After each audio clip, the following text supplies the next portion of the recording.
Welcome to Let Me Fix This. Enjoy the video. In this video, I will explain how to reset your Toyota Highlander's maintenance light. First, make sure your vehicle has completed its necessary service, like an oil change. Then, turn your ignition to the on position. Do not start the engine. This prepares your vehicle's display for the reset process. We'll cover two common methods, so identify if your Highlander uses a trip meter button or steering wheel controls for navigation.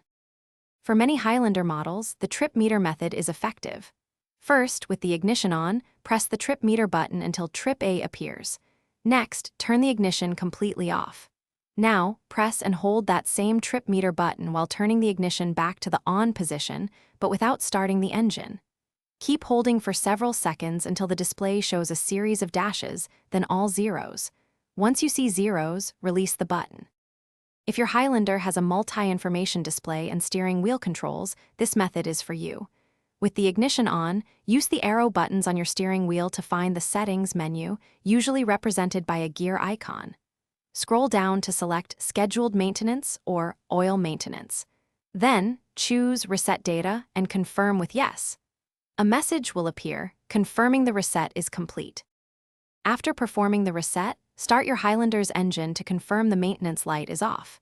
If it remains illuminated, simply repeat the steps for your specific method. Remember, this reset only clears the reminder. It does not perform the actual service.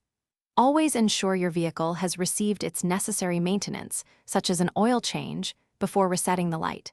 For any unique model variations, your owner's manual is an excellent resource.